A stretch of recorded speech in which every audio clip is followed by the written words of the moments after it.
Welcome to the Cult Classic Horror Show. Every week, you can have the conversations you've always wanted to have about the films you love. Shut up! We're gonna get you. Not another peep. Get rid of your distractions and prepare yourself. Then lock your door. 5, 6, crucifix. You've got a big surprise coming to you. You're not going anywhere.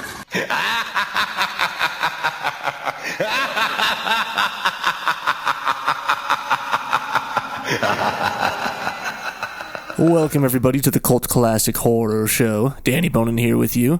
And today I have a special quick episode for you. I have a couple recorded interviews that were done a few weeks back. And we're talking to a couple directors about their segments on the new horror anthology called Nightmare Cinema, starring Mickey Rourke. So it's actually available on VOD and had a select theatrical release over the last few days. So you guys should definitely check that out. Nightmare Cinema is the name. So without further ado, here are my interviews with two of the directors. I have a very special guest on the line today. I have director David Slade with me, and we're going to be talking about, a part of his anthology in the film Nightmare Cinema. Welcome, David. Hey, thank you very much. Yeah, thanks for joining me. Hey, I just finished watching this flick, and geez, it's quite brutal and quite interesting and amazing at the same time. So I just want to congratulate you first off on a great segment of the film. And, just sort of, dig in and ask you some questions about it. No worries. Yeah, please. Yeah. So I guess, this was, 2017? Is that when filming took place for you? Yeah, I think so. It was after I'd done the last project I did before it was Metalhead. I just wrapped shooting that, which was a part of the other anthology series, Black Mirror, but it was based on a short story that I read originally in 1999 in a book of short anthology stories called Borderlands, based on a story called Traumatic Descent, which was written by Lawrence C. Connolly. There's quite a lot of history to that, so I can get into that if you like. Sure. Well, and just before we go any further, for you guys listening, David directed the This Way to Egress portion, which is the fourth segment in the anthology film, and actually, I think one of the better shot and acted ones, and the one that left me thinking the most. So, okay, thank you. But yeah, if you want to talk a little bit about its origins, that'd be great. Absolutely. Yeah. So there's a big emotional cachet to this film for me. I'll tell you some of the history. I began as a director making short films, and I went to art college, and I was directing music videos, commercials. Sure. And I was trying to make a feature-length film, and I read this short story, and it really struck me. And I managed to get hold of the rights, and I managed to start working. And I worked with a friend of mine, a gentleman called Charlie Cantor, who was a very good friend, and together we kind of sat down and figured out how to expand Larry's story into a whole universe. Okay. And so we worked on, for a number of years, we worked on a feature-length version of this, which is where the title This Way to Egress came from. And then my friend was horribly struck down with cancer, and he passed away quite quickly. He died in 2002. So there's this heavy history, to this project where I have this feature-length story, and I've really explored this universe, but it's too painful to look at, and also it's a very difficult film to get made. So it was just something that I ended up, putting on the shelf. And, sure. But it just kept coming back to the surface of my mind over the years. So when Mick Garris contacted me and said, hey, have you got a short story idea that we could make into something? Is there something out there that you've read, or is there something that sticks with you that that could work in this idea of people who are damaged and damned, and Sure. they have somewhere, that unites them all? I said, you know what I do? I have this idea. And so I contacted Lawrence C. Connolly, Larry, who's a friend who I've stayed in touch with over the years and came to my wedding and Yeah. And I said, hey, Larry, why don't we have another look at that short story? The Charlie screenplay is still too painful, but let's look at just taking something and just doing a stripped-down version of the original short story. And he agreed and gave me the blessing. And so I just sat down, and it took a day, and the whole thing poured out of me. I wrote the first draft, but it was quite short. Sure. So I sent it to Larry, who liked it, and I asked Larry to write more for me, and he wrote an additional scene for me and helped me a little bit, reformatting it and just polishing it. And, and so that's the weight of the backstory to it. So I kind of understood it, and I knew it, and it was something that I kind of wanted to do. Sure. But it still was kind of painful to birth it. It was still kind of painful to get it made. And at some point, I almost feel like the schedule kept pushing and kept pushing and kept pushing. And part of that was metaphorically, at least, just the hesitance I had to get into this subject. But we did. We made it. We shot it over 3 days in Los Angeles on locations. Okay. And Elizabeth came on board with that, and Godley, and I did have some comments on the cast working with Elizabeth, and then how did you just randomly get Patrick Wilson to be a voice in there? Yeah, no, Patrick, I did a movie with Patrick years ago, Hard Candy, which was my first movie, and I just keep, he and I stay in touch, and, we email each other every now and again, and we're always trying to find something to work on, and nothing, every time we tried to do something together, it didn't work out. So I just said, come and do this little voiceover gig for me, and he did. Lovely human being he is. Oh, no, that's great. That's a nice little Easter egg. He knows Elizabeth, too. Oh. He knows Elizabeth, and he's worked with Elizabeth too. So we all just wanted to get behind Elizabeth and support her. Oh no, that's great. I got to tell you, I would love to see a feature-length version of this, because it does leave you with some questions, like what.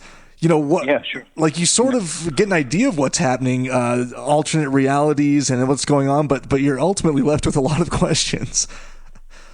Sure enough. Sure. Yeah, I think and Elizabeth was aware that there was a feature-length script version of it, and we did a lot of prep talking, and just getting character right, and sure. Offering her guidance, and then trusting her entirely, and she trusting me. But by the time we'd wrapped the 3 days of shooting, we were just like, God damn it, we couldn't. If we did this for 30 days, we'd die. It was quite emotionally draining.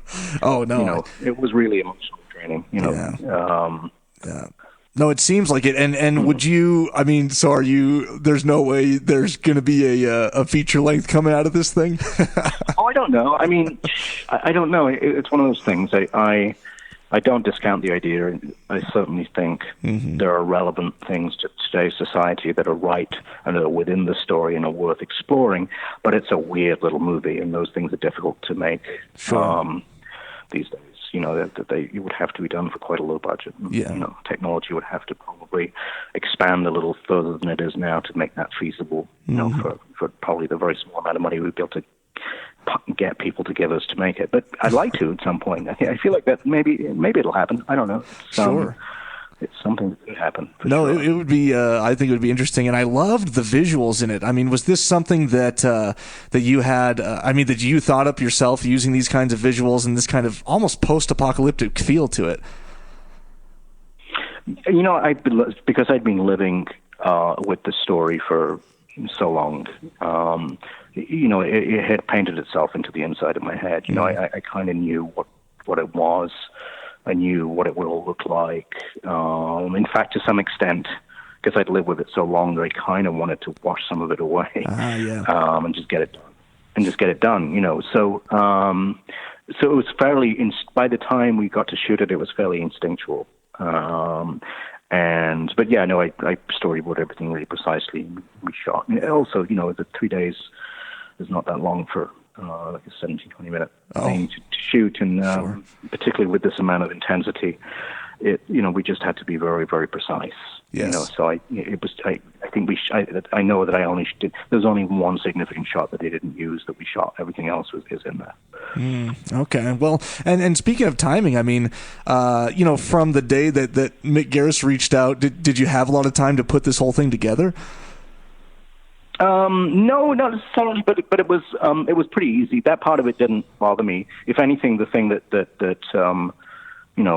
there was this thing where just because my schedule kept changing and I kept taking other projects, I shot it just after I did Metalhead, but before we'd finished so we shot it after I wrapped shooting Metalhead, the Black Mirror piece I did, but before we'd finished the visual effects. So I'd wrapped Egress and then went straight back onto working on visual effects work on Metalhead. So anything, it was just I was worried that my schedule was going to get so much that I couldn't actually do it, but we managed to kind of fit it in and do it in the end.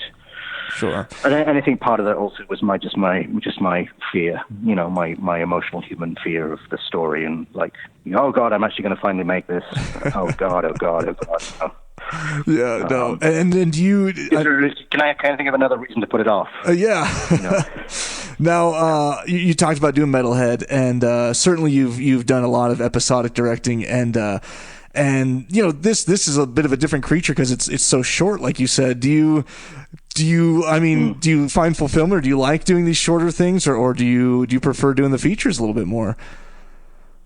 The duration is rarely an implication to the decision to do it or not. It all comes down to the story, and the material, and this story just stayed with me and was one of those things I really had to do. I have feature-length stories like this too that I want to do, and I hope I will. And it depends on whether I live long enough and get the chance to do these things. But I'm essentially looking to make a kind of cinematic truth, even though it's incredibly expressionistic and surreal to look at. I do believe it still channels a certain amount of truth, and that's the common thing for me is like trying to find, in all this madness, trying to find some kind of human connection that you believe and you understand. And it was interesting when I sat down with the actors, Adam Godley, who played Dr. Salvador, and Elizabeth. I didn't have to sit down and interpret for them what this was about. They knew. There was we understand this. We get it. We didn't have to get into interpretation at all. So it just became about form and craft and emotion, So, but I've done everything from 30-second stories to 2-hour stories, and I making films is what makes me feel alive. So I'll take being alive for any duration over not being alive. Yeah. Now I know we're talking about Nightmare Cinema, but I do have to touch, just because this is a horror podcast and we have a ton of horror fans. And we do have to bring up that you did direct 30 Days of Night, and that is sort of become a I don't know if I want to call it like a cult classic, but it certainly has found a resurgence, I think, within at least our horror groups around. And I don't know, do you still got to get a lot of recognition for that as you move around in your career these days? I don't know. It's a funny one. It was my first studio movie, right? Yeah. And I was still kind of under the impression that I could do anything that my mind would allow me to do. And I hadn't been kind of beaten, by the film studio experience at all. I don't think I ever really was, but it was. So I was still quite fresh in my head as to what I thought it was, and in terms of just the emotional resonance of doing a insane vampire story. Yeah, kind of that eschewed most aspects of the supernatural. I think it mostly stands up. It's a film that I'd love to do a sequel to. I know that much. Sure, but that's very, very unlikely to ever happen. But it's fun. I bumped into one of the producers on it recently, and we just kind of reminisced on it. I think we were able to do something. I think that was fresh at that time. Mm-hmm. And I think sadly for that film, I think it was a little bit before. There was a massive resurgence of horror a few years later. Mm-hmm. But at the time that 30 Days came out, it was a bit of a odd there weren't that many movies out there that were, Blumhouse hadn't started and those things weren't happening. And so the studio were terrified of it a little bit, they'd never done a hard R-rated movie before. So it was all a little bit weird. But it does seem to stand up somewhat. Yeah. Of course, it's, for me, if I watched it, all I'd see would be the problems and the mistakes that I'd like to fix. But. No, I think if you went for a sequel, you would definitely get the support. From what I'm gathering from the horror community, anyways, it's it's quite a little gem, and it's one of I like it a lot for sure. So. Danny Houston is astonishing in that film, I think. Yeah, and I also love Ben Foster. Yeah, of course. Yeah, Ben. Yeah. Hey, Ben. I love Ben. Yeah. Love to work with Ben again. Yeah, so it was amazing. Well, anyways, I know you got to get going, but I do want to thank you for taking the time to talk about the new film coming out, which does come out June 21st, I believe. I was just looking at June 21st. Right. Yep. And like I was saying, I hope something more comes of it, because the story is awesome and the visuals are awesome and everything. I think it came together real nicely. Yeah, I'll see if I just need to just get padded up and emotionally prepared for it. Maybe one day we can. Sure. Thank you, Danny. Sure. Yes. Thanks for talking. We'll talk to you soon. All right. Take care. Bye. Right. All right. I have the legendary Mick Garris on the line with me. Mick, how's it going? Everything is going great, Danny. How about you? Oh, it's going great. It's going great. I really appreciate you taking the time to talk to me about Nightmare Cinema. And my pleasure. Yeah. I'm devoted to this movie. Well, I can tell. I mean, at least from the result, because certainly it was very enjoyable, and really, we don't see the anthology too much anymore. It's only been done a few times over the last, 10 to 15 years, and what made you sort of want to jump in and put one together? Well, I wanted to do something like I had done with Masters of Horror, get a bunch of filmmakers I really admired and give them a platform where they could do whatever they wanted, however they wanted, and set them free. And it took a long time to put together. Originally, we hoped to do this as a series like Masters of Horror, but done in a different country every episode. And in this case, we did them all in L.A., but we had people from other countries in there. Sure. So we kind of did that, yeah. Okay. No, I think it came together nicely. Did when you thought of this at the outset, did you have these directors in mind already, or did they sort of come about through, I don't want to say an audition process, but just did you have to search long and hard to find them? Well, no, I knew all of the directors. They were friends. Some of them I met at the dinners that led to the Masters of Horror being a thing in the first place, but they were all people that I was a huge fan of. They were people whose work I thought was very idiosyncratic and very individualistic, and they had their own style and sense of cinema.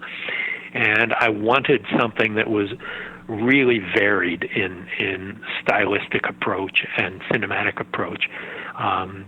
And I did want a representative of international filmmakers. So we have a Japanese filmmaker, sure, a Cuban director, a British filmmaker, and then Joe Dante and myself as the token Americans. So they were my first choices, though. I didn't go beyond the other four and myself. Okay. So it was great. We were able to make it work out at a time where each of them was available, and sure, that's how that happened. Oh, no, that's great. Well, and so the story you directed, is that something that you had in the wings for a while, or did you write it recently just knowing you needed something for this project? No, it was originally a feature film that got very close to being made several times, and frustratingly, it bit the dust as many times. And I had adapted one of my books as my episode for Nightmare Cinema, and the producers had read the feature script I'd written before, and they asked me what I thought about turning that into one of the segments of Nightmare Cinema. And I thought, let me see if I can. I have enough distance from it now that I can crunch it up and extract the greatest hits out of the feature film and turn it into something kind of emotionally potent and dramatic. And so it was a story I'd been wanting to tell for years. It was just a tighter version of it, and it's probably the better for it. Sure. Do you feel like it's something that maybe you'll expand upon in the future, or is it's done and it's done, it's good to go? I was thinking about it being turned into a feature later, but I'm really happy with how it came out, and hopefully there's a wide enough audience that will see it that they won't need another version. Sure. The casting turned out so great and had such a good experience. I now feel that I shot that wad, and I've told that story, and it's out there. Yeah, no, that's good. Now, you've been working on. I mean, you stay busy all the time, but it seems like you weren't able to dig into this sort of, I don't know if I want to call it retro horror genre or just, it seems like you've come back to the good old days here. You know what I mean? It's been almost since Masters of Horror since you had been doing something that has this feel to it. If I don't know if you agree with that or not. Well, it was never intended to be retro, but Sure. We've kind of embraced it. The days where the really great anthologies, Tales from the Crypt and Asylum and Vault of Horror and all those things from the 70s, that was my growing up era. And, I loved those. And although I didn't originally set out to make this as an anthology movie, we thought maybe we would do a series of feature films that would have an umbrella title, Nightmare Cinema Presents, Ryuhei Kitamura's so-and-so. But the way we got the funding together was to do it as an anthology. And it's just something that gave me a lot of joy and a lot of glee to do that. It's something that I enjoyed in the 70s and throughout the subsequent decades. Sure. A really good anthology just gives you such a great palette. It's like an Indian food thali where you have all of your different courses on a silver platter served up to you, and it's something I really enjoyed, and it's an opportunity to get really great filmmakers who don't have to commit to months of their lives, merely weeks. Sure. A week of shooting and prep and post, and they're done. So it was a really great way for people to do it without having those complicated commitments. Yeah, no, it totally makes sense. Do you yourself are obviously a huge fan of the anthology format then? Oh, absolutely. Yeah. Absolutely. I do love that. Yeah. Okay. Well, and tell me about, how Mickey Rourke came to be involved, and was that sort of your first choice for that, or you were just looking for a good name for that? Well, I was looking at people. There were people I had thought of and that I'd worked with before. For example, Matt Frewer, who is an actor I've worked with more than any other. We're good friends. I love what he does, and I thought he would be great. But the production company, the head of the production company, Mark Canton, who used to be studio chief at Warner Brothers and Columbia, and is kind of a legend in Hollywood. Sure. He was friends with Mickey Rourke and said, "Look, what do you think of him? It would help us a lot to have this Academy Award nominated, highly recognizable and admired actor in our little independent horror film." And so that was hard to say no to, and it was really a great experience. It's always an education to work with a movie star, and they all have different approaches, and evolution is key to my life as well as my career, and it just worked out really great. But it was Mark Canton's idea. Wow. And one that I couldn't fault. It helped him sell it around the world, and so that helped us. No, that's it was synergistic. Yeah. No, I like it. I love it. It's a perfect fit, I think. And I do think. Oh, great! Thanks. Yeah, and I just love the through story on this. I mean, was the through story? Oh, I mean, thank you. Yeah, this whole Nightmare Cinema, idea, was that something that you had worked out maybe even before you had the ideas of the directors, all the stories? Was that like the first thing you had come up with?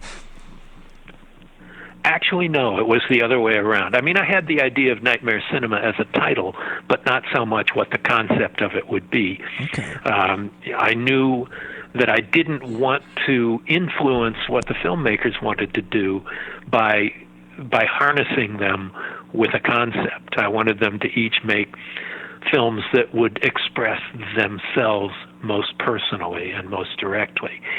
So after they were all done, then it was the idea of what order do you put them in, and then how do you present them? And so the wraparound idea, there was never originally a crypt keeper sort of concept to begin with, but the projectionist turned into that during that process, and so it became my job to just kind of tie it all together. And I thought, doing it in a haunted, deserted movie theater at a time when cinemas are dying, and film itself as a projected medium is in a state of crisis, that you could not only make it an entertaining presentation, but also say a little something about the medium itself. Sure. Now, I know you might be a little biased because, you did direct Dead, which is the last in the anthology, but do you have a favorite, maybe even besides your own, that you like? I mean, I know you don't want to pick favorites, but... Yeah. Well, I do love them all because they're all the expressions of people who have a very distinct cinematic style. True. And I love them all for different reasons. It became clear what the order should be once a lot of thought was going into it. But, I love how outrageously funny Alejandro's is and that it turns a corner you do not expect. Sure. Joe Dante's is such a Twilight Zone, and he's a guy who comes from the Twilight Zone, and the writer Richard Christian Matheson, his father wrote for the original Twilight Zone, probably more than anybody. Alejandro Brugués doing something so wildly outrageous and bloody that I never thought we'd get an R rating the first time through, but we did. Sure. And then David Slade, black and white, this artful, art house horror movie. And then Dead being kind of an emo horror ghost story. Yeah. All of them have their own personality, and that's what I like about it. So it would be very difficult for me to choose favorites. And not very politic. Well, and I know your aim, you already talked about it, was to get sort of these different cultures or just parts of the world involved in this anthology. And were you just thinking, if I do that, then they'll all be different enough that they'll stand out on their own? Because that's sure how it seemed to me. Or was it sort of a thing where you're looking at each idea and making sure that they all are, different from each other? Well, really, it was more selecting directors who had their own style and their own sense. And part of it, knowing it would come from the cultural differences between them, but it wasn't nearly so much as they would draw upon their cultural background to tell their stories, as much as that might have influenced who they are as people and as artists, but just guys who had already developed a very unique language that represented them. So, the original concept was to do it as a TV series, and each of the episodes would be shot in a different country. That would reflect it more than what we ended up with doing it here in Los Angeles, where we all did them here in town, and we all live in town. Sure. That's all I had for that. I just am curious on, do you have anything slated for the future? Something more us horror junkies can look forward to, besides how you're all busy. I know you're busy with the podcast all the time, which we all love, but, any film projects in line? Thank you. Yeah, well, I've written a pilot that we're going to see what happens with that. We are in discussions right now with what comes next after Nightmare Cinema. Is there going to be a 2 in the title? Sure. I've just finished a new book that'll be coming out later this year, and the podcast, having finally gotten Stephen King on doing his first podcast, and Neil Gaiman, it's been a very busy time for that, and a lot of traveling to festivals around the world and the like with Nightmare Cinema and other things. So, yeah, I'm not done yet. There'll be plenty coming out. I feel like a shark. I have to keep swimming, and for me, it's evolve or die. So I hope to keep evolving. Well, we certainly enjoy Nightmare Cinema. At least we here at Cult Classic Horror did, and I really appreciate you taking the time to talk to us. Well, thanks a lot. I appreciate it. It means a lot. All right, thanks. We'll talk to you soon. Bye. Great. Take care. Don't you blame the movies. Movies don't create psychos. Movies make psychos more creative.